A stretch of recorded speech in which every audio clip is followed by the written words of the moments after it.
Bapak, Ibu, dan seluruh jemaat GPDI Kadosi yang dikasihi Tuhan. Saya percaya bahwa kita semua berada di dalam keadaan yang sehat dan dalam perlindungan Tuhan.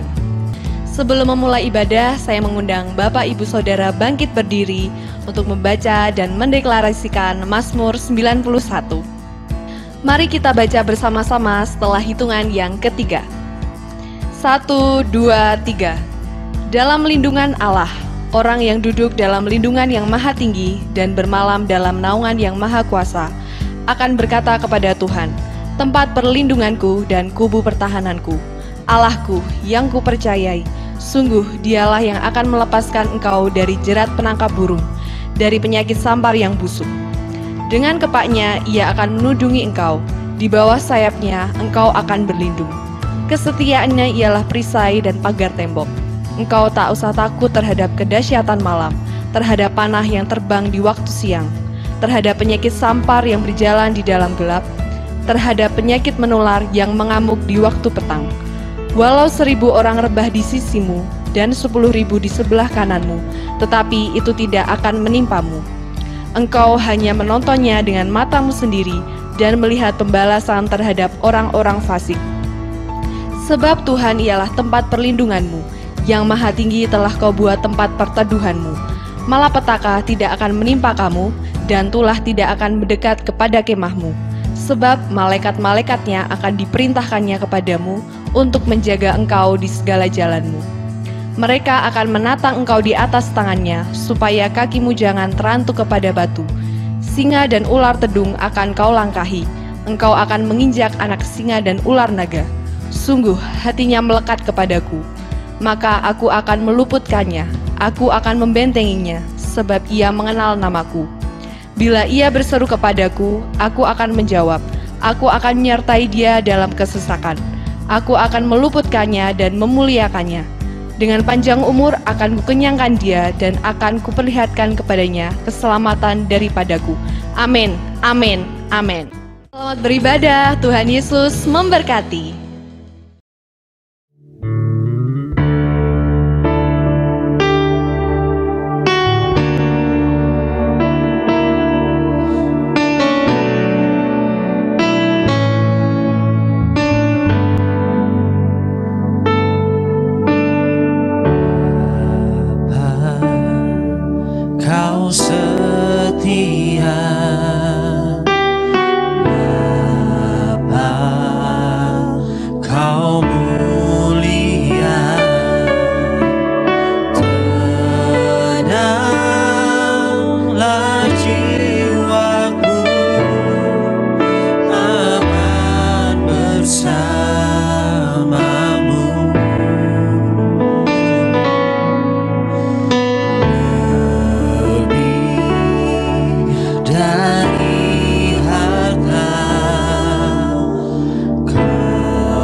kasih Tuhan, kami percaya bahwa kesetiaan-Mu melebihi dari segalanya. Dan itu yang kami butuhkan di tengah-tengah kondisi seperti ini. Terima kasih Tuhan, hari ini kami siap memuji dan memuliakan Engkau lebih lagi. Karena kami percaya bahwa Engkau Allah yang menyertai kami dan memberikan kami sukacita lebih hari demi hari. Terima kasih Tuhan, kami mau siap memuliakan dan memuji Engkau. Di dalam nama Tuhan Yesus yang percaya, katakan amin, amin, amin.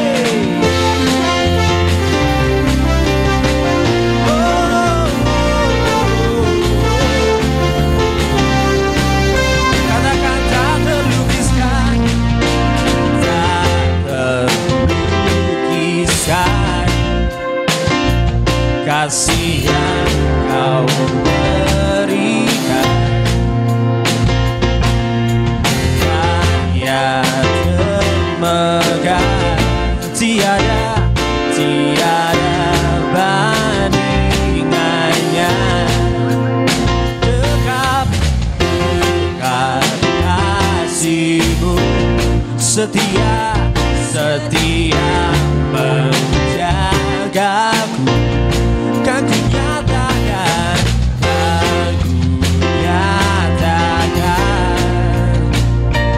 bahwa Yesuslah Tuhan Maha Kuasa, Maha mulia. Kau bertahta atas semesta, Maha kuasa, Maha mulia, dulu sekarang sampai selamanya.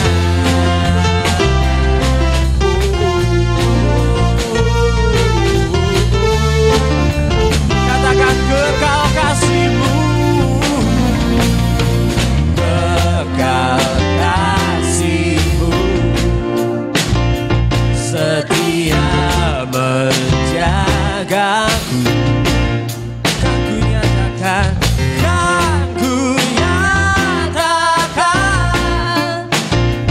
bahwa Yesuslah Tuhan, Maha kuasa, Maha mulia. Kau bertahta atas semesta, Maha kuasa, Maha mulia, dulu sekarang sampai selamanya. Maha kuasa, mulia atas semesta, Maha kuasa, Maha mulia, dulu sekarang sampai selamanya. Maha kuasa, Maha mulia, Kau bertahta di atas semesta. Haleluya. Maha kuasa, Maha mulia, dulu sekarang sampai selamanya. Maha kuasa, Maha mulia, Kau bertahta atas semesta. Maha kuasa, Maha kuasa, Maha mulia, dulu sekarang sampai selamanya. Sampai selamanya, sampai selamanya, sampai selamanya, sampai selamanya. Haleluya. Roh Kudus bakar setiap hati kami. Katakan, jiwa bebas terlepas, kuasa maut tak terlepas. Nama Yesus pemenang, nama Yesus jawaban. Angkat tangan berhenti, berlari sampai akhir. Sukan tinggi namanya, sukan ajaib namanya. Roh Kudus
sama-sama bertepuk tangan. Mari kita sama-sama angkat hati kita dan suara kita kepada Dia, Tuhan yang mulia. Amin.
Sebentar lagi kita akan mendengarkan firman Tuhan. Mari sama-sama Bapak Ibu Saudara kita mempersiapkan bejana hati kita untuk menerima benih firman Tuhan yang akan disampaikan oleh hambanya. Tetapi sebelum itu, mari kita akan kembali menyembah Tuhan.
lewat lagu ini kami mengingat bahwa Engkau benar-benar nyata mengasihi setiap kami.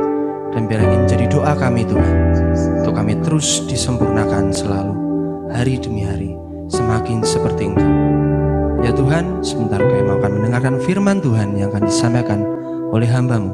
Bila Kau urapi, Kau akan memberkati yang menjamah hamba-Mu, Kau berikan hikmat kebijaksanaan, sehingga apapun yang disampaikan oleh hamba-Mu bisa tersampaikan di dalam hati kami yang mendengarnya, dan kami menjadi pelaku-pelaku firman-Mu di tengah-tengah dunia yang semakin jahat dan gelap ini. Terima kasih Tuhan, terima kasih. Kami mau siap mendengarkan firman Tuhan hanya di dalam nama Tuhan kami Yesus Kristus. Haleluya. Amin. Salam sejahtera dalam kasih Tuhan Yesus Kristus. Kita kembali lagi bertemu dalam ibadah online pada kesempatan ini. Dan kembali kita akan merenungkan kebenaran firman Allah. Saya memberi judul renungan pada kesempatan ini dengan judul Ayo Latihan. Nah, hari-hari ini kita masih seperti yang kita ketahui, kita masih ada dalam keadaan yang tidak seperti yang kita harapkan. Keadaan ini mau tidak mau membuat kita harus menyesuaikan diri, dan kita tahu keadaan yang berubah bukan menjadi alasan untuk kita membuat segalanya menjadi lebih rendah. Dalam artian apapun yang kita kerjakan, kita ingin supaya berhasil, kita rindu memberikan yang terbaik, dan bukan berarti kalau seandainya pendapatan kita pun menurun itu menghilangkan kualitas kita. Karena itu pagi hari pada kesempatan ini kita akan merenungkan lagi apa yang jadi nasihat Rasul Paulus kepada Timotius. Ya, saya mengajak kita untuk kita membaca di dalam 1 Timotius 4 ayat yang ke-8. Di sana tertulis, latihan badani terbatas gunanya, tetapi ibadah itu berguna dalam segala hal karena mengandung janji, baik untuk hidup ini maupun untuk hidup yang akan datang. Ya, ini nasihat diberikan oleh Rasul Paulus kepada Timotius untuk menghadapi para penyesat, ya, ancaman yang menghadapi penggembalaan yang dilayani oleh Timotius. Ya, salah satu nasihatnya adalah tentang hal ini.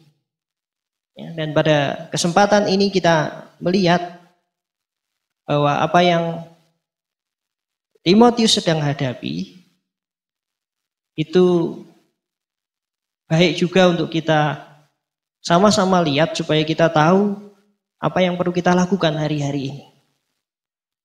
Dalam artian Timotius menghadapi masa yang tidak seperti yang diharapkan karena adanya tantangan, dan hari-hari ini pun kita masih menghadapi tantangan. Kita tidak bisa melakukan segala sesuatunya seperti yang kita mau, seperti yang dahulu. Karena itu mari kita lihat apa yang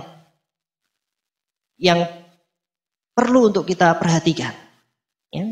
Kita mengetahui bahwa kehidupan kita dan kehidupan pada umumnya kehidupan tidak pasti.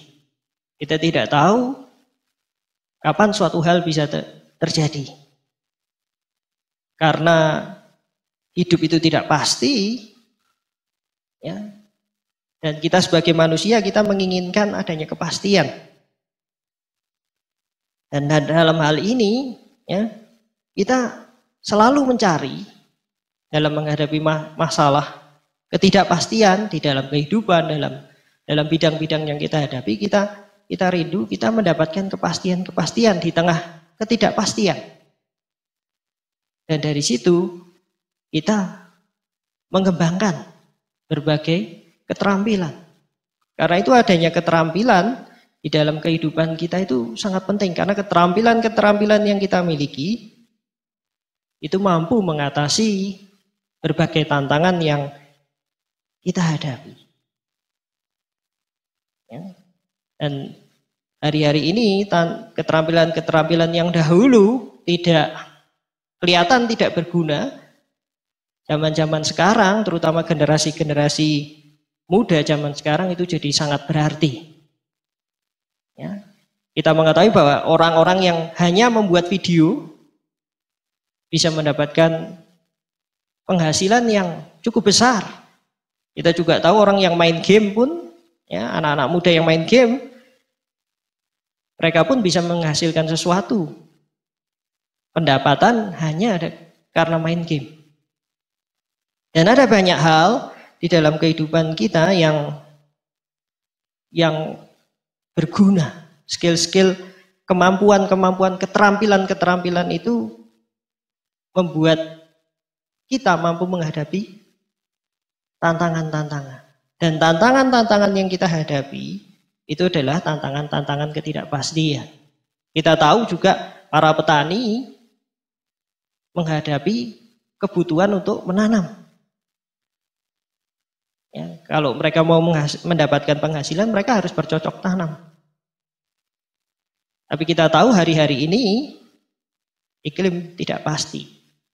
Pada zaman dulu iklim lebih pasti, tapi itu pun bukan berarti 100% manusia bisa tahu pasti.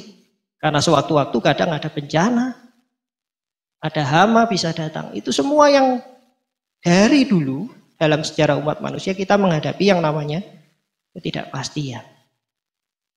Nah, karena itu manusia mengembangkan berbagai macam hal untuk menjawab tantangan-tantangan ini. Nah, di dalam kehidupan kita sebagai orang-orang yang percaya, kita pun perlu menjawab tantangan ketidakpastian ini. Kita tahu bahwa kita punya Tuhan yang mencukupkan kebutuhan kita. Kita tahu juga bahwa Tuhan akan menyertai kita. Tapi kita perlu tahu, ya, lewat nasihat yang Rasul Paulus berikan ini, Rasul Paulus mengingatkan Timotius untuk melatih bagian-bagian tertentu dalam kehidupannya. Ayat ini mengatakan latihan badani, artinya olahraga itu ada gunanya, terbatas. Tapi keterbatasan di dalam latihan badani itu dibandingkan dengan apa yang Alkitab kita dalam bahasa Indonesia sebut dengan kata ibadah. Artinya latihan badani atau olahraga ini dibandingkan dengan ibadah dalam kaitannya dengan hal berlatih. Karena itu renungan pada kesempatan ini mengajak kita untuk apa sih sebetulnya yang perlu kita latih hari-hari ini? Apa yang perlu kita kembangkan untuk menjawab tantangan ketidakpastian di dalam kehidupan kita? Hidup kita yang sudah tidak pasti ini ditambah lagi dengan hal yang makin tidak pasti. Satu faktor yang tidak pasti lagi. Keadaan yang namanya virus corona. Itu makin menambah ketidakpastian lagi. Yang dahulu sudah tidak pasti, sekarang lebih tidak pasti lagi. Tapi kita tahu kita harus tetap mengerjakan bidang kehidupan kita. Buat kita yang ada di dunia kerja, kita harus tetap bekerja. Kita yang bercocok tanam harus tetap mengerjakan pekerjaan kita bercocok tanam. Kita yang harus melakukan mungkin di bidang transportasi, bekerja dalam bidang transportasi harus terus mengerjakan bagian kita. Setiap kita, tidak terkecuali kita orang-orang yang percaya, kita harus melakukan setiap tugas kita. Dan kita tahu di dalam bidang kehidupan kita itu ya, ada orang-orang yang disegani. Di dalam dunia olahraga sepak bola misalkan hari-hari ini. Kita tahu Cristiano Ronaldo, kita kenal Lionel Messi. Mereka adalah orang-orang yang hebat di dalam prestasinya, di dalam olahraga. Ya, sekalipun kita mungkin bisa menendang bola, tapi mereka punya kemampuan yang lebih sehingga mereka dihargai di dalam bidangnya, di dalam dunia mereka, dunia olahraga sepak bola. Sebagai orang-orang yang punya keterampilan yang baik, punya keterampilan yang lebih, punya keterampilan yang luar biasa. Nah, ini pentingnya keterampilan. Karena keterampilan inilah yang mampu membuat kita mampu menjawab tantangan zaman.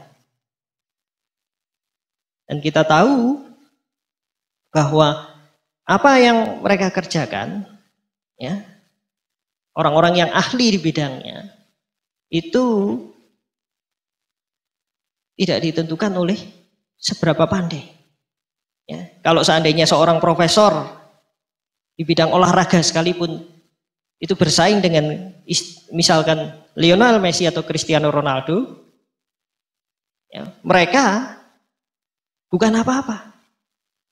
Karena kebutuhan di dalam dunia olahraga untuk berprestasi di dalamnya itu bukan profesor.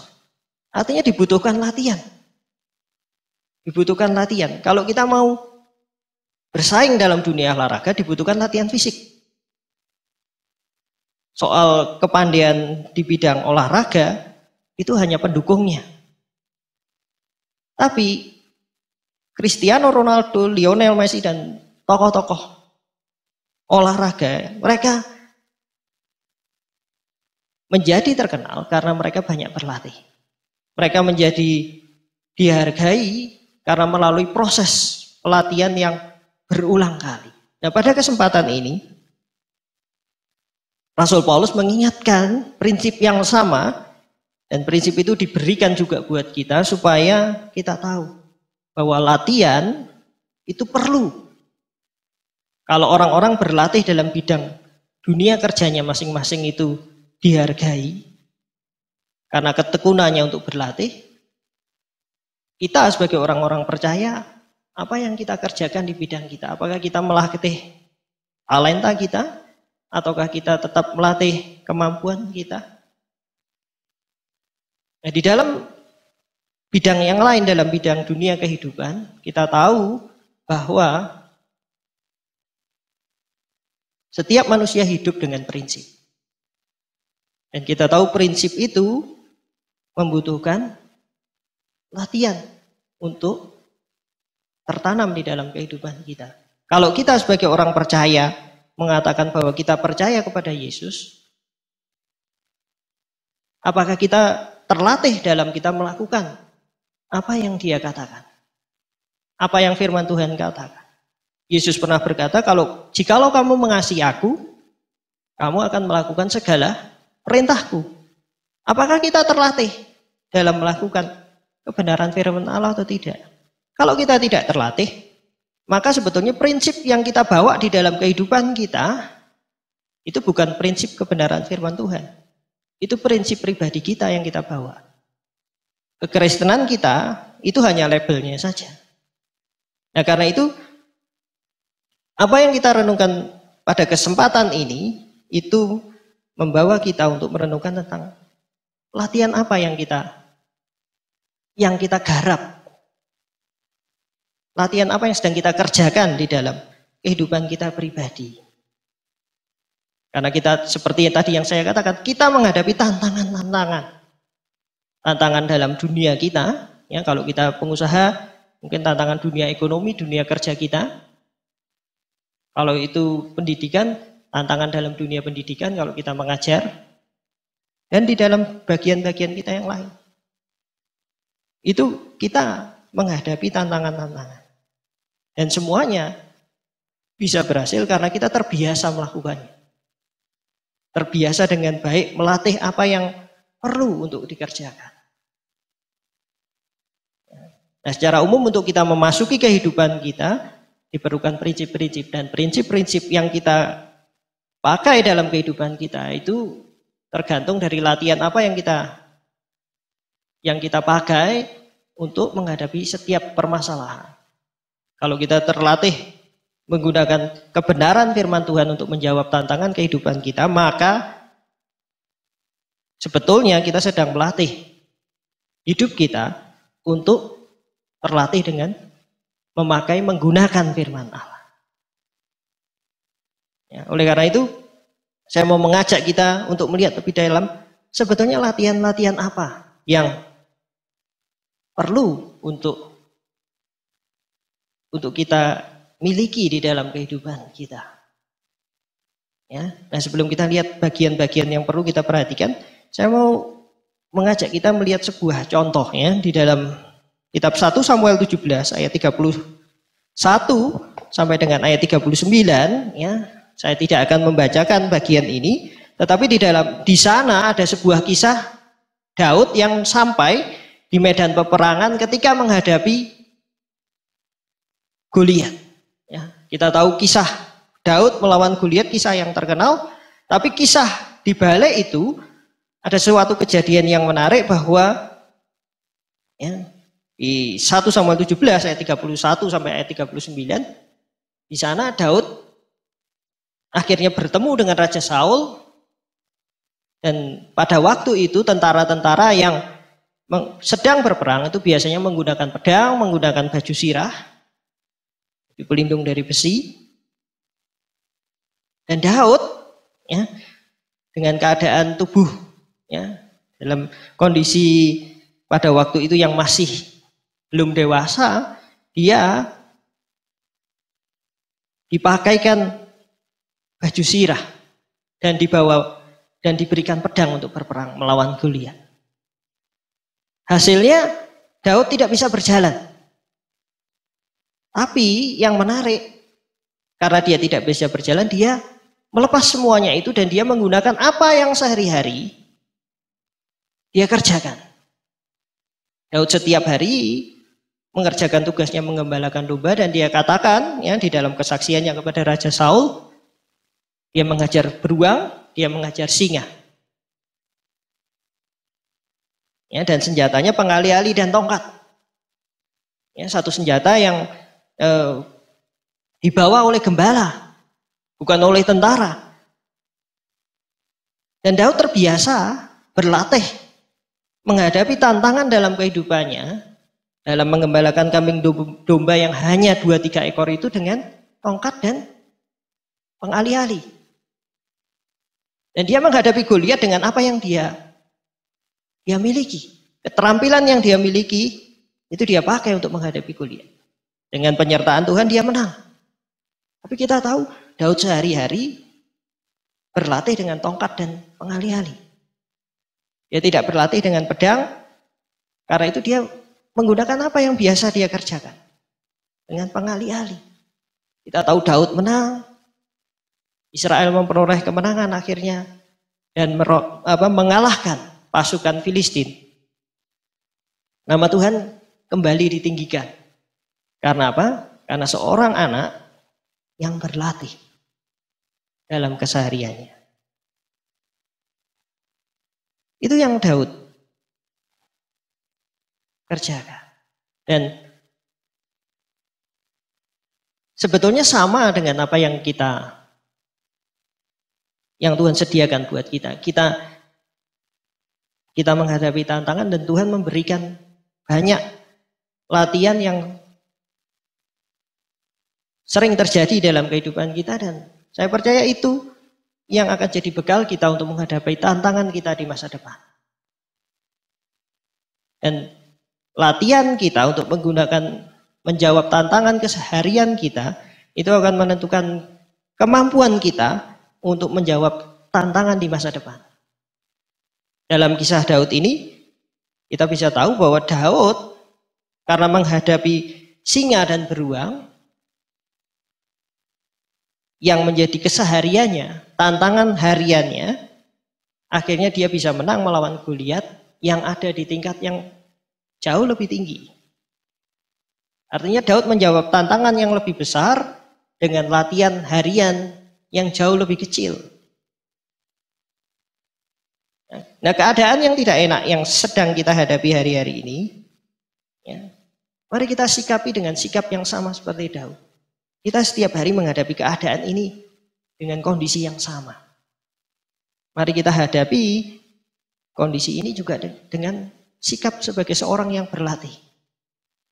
Kita tetap berlatih memberikan yang terbaik. Kita tetap berlatih untuk mengeluarkan yang terbaik dari kehidupan kita. Karena berkat Tuhan ada di atas kita. Tuhan yang hidup itu yang menyertai kita. Karena itu mari kita, kalau Tuhan izinkan kita menghadapi itu terus-menerus, maka itu latihan buat kita.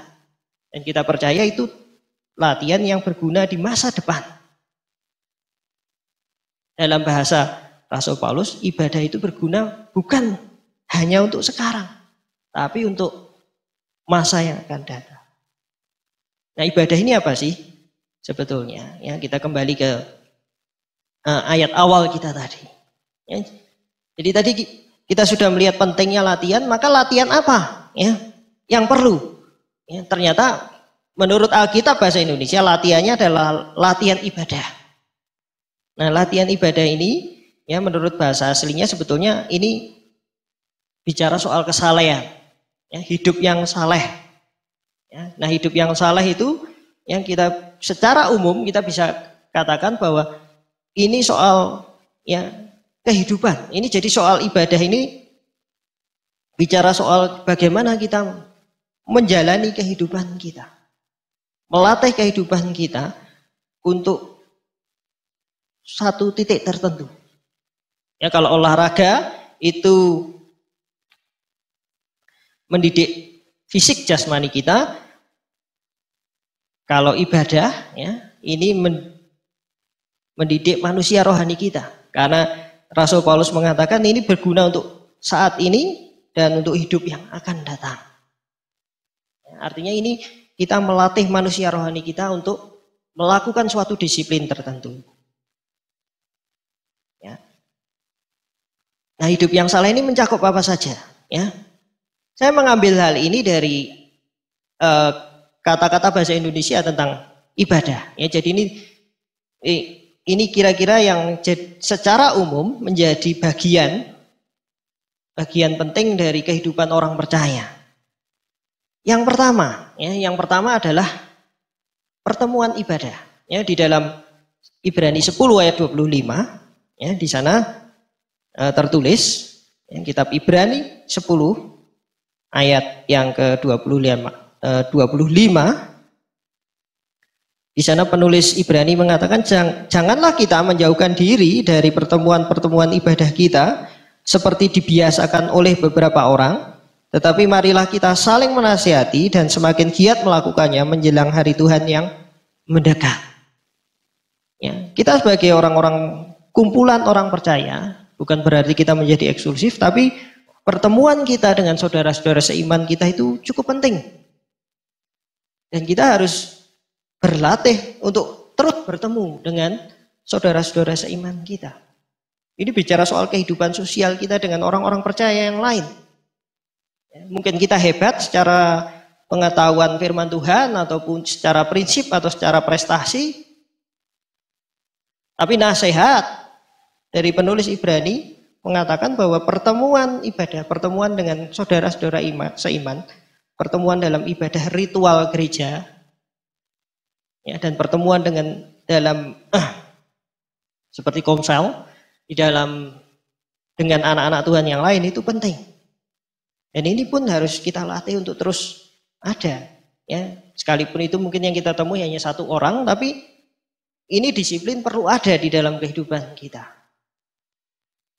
Ya, itu yang pertama. Yang kedua, ini soal berbuat baik. Ya, di dalam Yakobus 1 ayat 27, ya, kitab Yakobus 1 ayat yang ke-27, di sana Yakobus menuliskan ibadah yang murni dan yang tak bercacat di hadapan Allah Bapa kita ialah mengunjungi yatim piatu dan janda-janda dalam kesusahan mereka dan menjaga supaya dirinya sendiri tidak dicemarkan oleh dunia. Ya. Nah, bagian lain dari Alkitab bahasa Indonesia yang mencatat tentang kata ibadah itu menguraikan tentang berbuat baik. Ya. Tetap menabur, mengerjakan hal yang baik. Itu salah satu yang disebut oleh Alkitab kita dalam bahasa Indonesia adalah ibadah. Ya, artinya berbuat baik pun kadang-kadang kita bisa disalahpahami. Ya, Rasul Paulus juga pernah menulis, jangan kita jemu-jemu berbuat baik.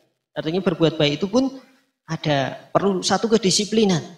Karena mungkin kadang-kadang kita bertemu dengan orang-orang yang mengecewakan. Ya, kita sudah berbuat baik tapi mereka mengecewakan kita. Tapi yang perlu kita perhatikan bahwa salah satu disiplin dalam berbuat baik itu yang berkenan di hadapan Tuhan. Ini salah satu latihan yang baik. Itu yang kedua. Yang ketiga, ini soal persembahan yang hidup, ya, di dalam Roma 12 ayat yang pertama, ya, Rasul Paulus menasihatkan jemaat di Roma supaya mempersembahkan kehidupan mereka, tubuh mereka sebagai persembahan yang hidup. Ya, Roma 12 ayat yang pertama, karena itu saudara-saudara, demi kemurahan Allah aku menasihatkan kamu supaya kamu mempersembahkan tubuhmu sebagai persembahan yang hidup, yang kudus dan yang berkenan kepada Allah.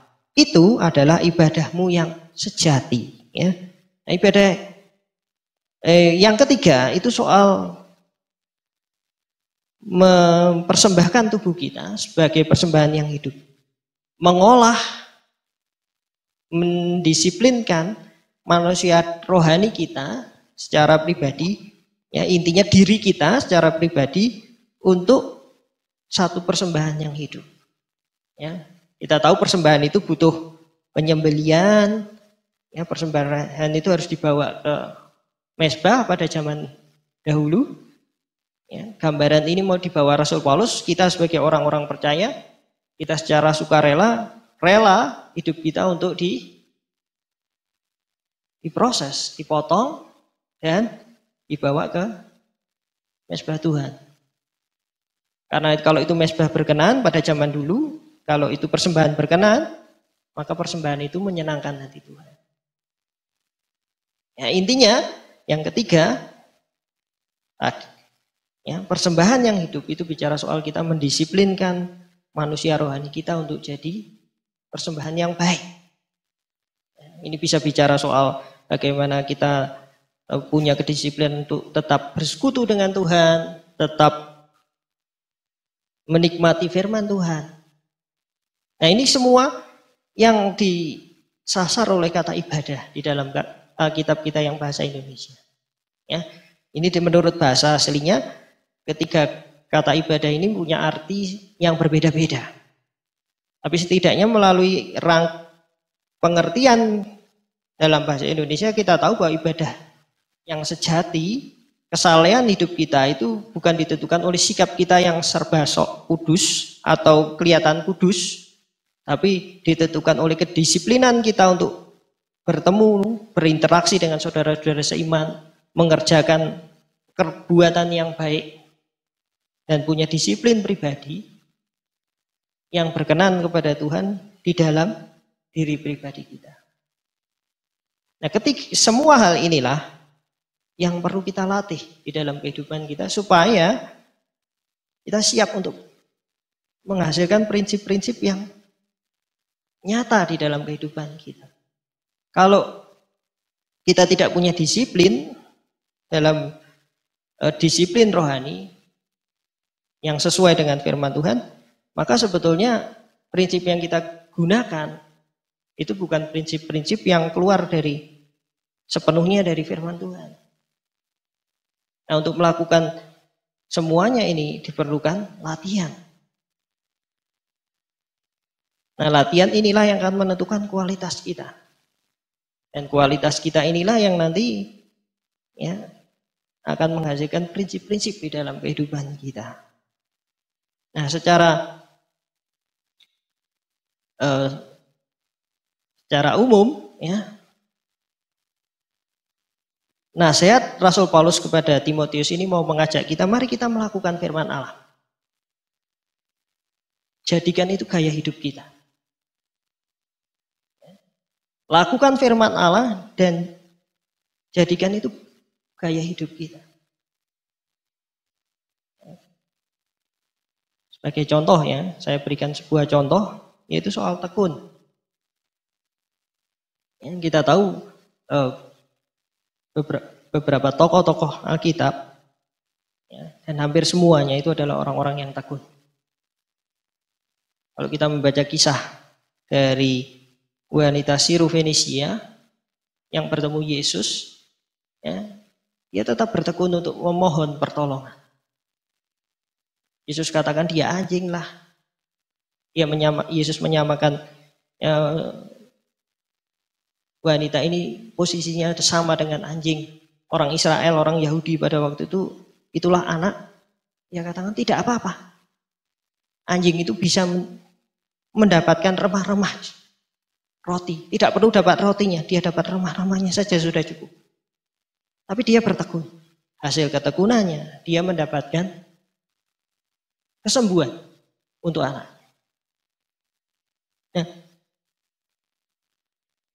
wanita ini punya, kalau kita baca kisahnya di Matius ya, kita tahu bahwa wanita ini punya pengertian. Nah, pengertian yang dia punya inilah yang dia pakai untuk mendisiplinkan hidupnya untuk menggapai pribadi Yesus. Ya. Jadi dia punya pengertian. Sekalipun dia posisinya seperti anjing, tapi dia mendapat remah-remahnya dan anjing itu cukup. Tidak perlu roti, hanya remahnya. Pengertian inilah yang membuat dia bertekun. Ketekunannya membuat dia menerima kesembuhan. Karena Yesus katakan sebetulnya bangsa lain tidak menerima. Yang menerima itu orang-orang Yahudi, orang-orang Israel. Tapi ketekunannya menghasilkan sesuatu yang baik. Nah, firman Tuhan mau mengajak kita untuk kita mendisiplin diri kehidupan pengiringan kita kepada Tuhan dengan satu disiplin. Kalau kita mengatakan diri kita orang percaya, maka Yesus adalah pusat kehidupan kita. Dan karena pusat kehidupan kita Yesus, maka ya kita belajar setia kepada Tuhan. Belajar setia di dalam Tuhan Yesus. Dan di akhir dari renungan pada kesempatan ini saya mau mengajak kita, saya mau bacakan sebuah ayat dalam 2 Timotius 1 ayat yang ke-12.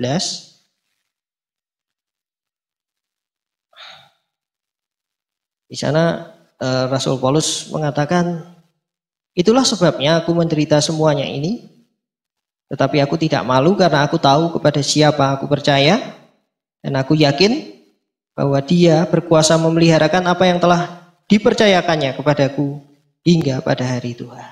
Ya, Rasul Paulus mengatakan, sekalipun dia dipenjara oleh karena nama Kristus, ya, dia tahu kepada siapa dia percaya. Apakah disiplin rohani kita, apakah disiplin kehidupan kita, itu membawa kita tahu kepada siapa iman kita itu tertanam? Ataukah kita percaya Yesus ini hanya kebiasaan, atau hanya karena ikut-ikutan?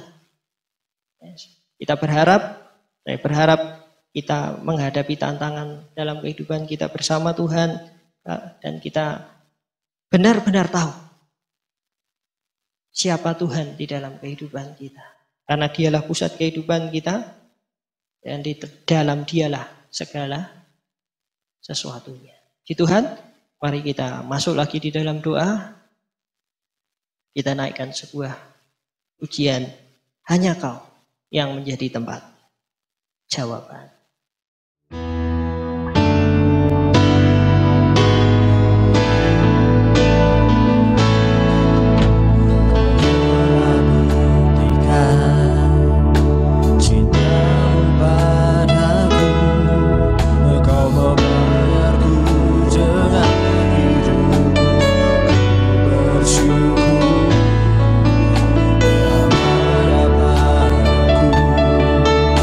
Semuanya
Saudara yang terkasih dalam Tuhan, melalui renungan pada kesempatan ini saya mau mengajak kita semua untuk mari kita melatih kehidupan kita. Satu kehidupan yang kita jalani, kita tahu bahwa di dalam dunia ini, bagian manapun dari bidang kehidupan manusia diperlukan latihan. Kalau kita mau menghadapi kehidupan kita bersama Tuhan, maka kita perlu melatih diri kita. Dia Tuhan yang setia, Dia akan terus menyertai kita. Tapi untuk kita bisa bersinergi dengan baik dengan firman Allah, maka kehidupan kita perlu dilatih. Kita sendiri perlu melatih kehidupan kita untuk tetap ada di dalam Tuhan, untuk tetap melakukan firman Tuhan. Karena itu mari kita terus setia, mari kita terus melatih diri kita untuk tetap tertanam di dalam Tuhan. Mari kita masuk di dalam doa. Bapa kami dalam surga, kami mengucap syukur Tuhan karena Engkau Tuhan Allah yang baik di dalam kehidupan kami. Sekalipun kami melihat hari-hari ini, kami harus menyesuaikan diri dengan keadaan. Sekalipun kami mungkin mengalami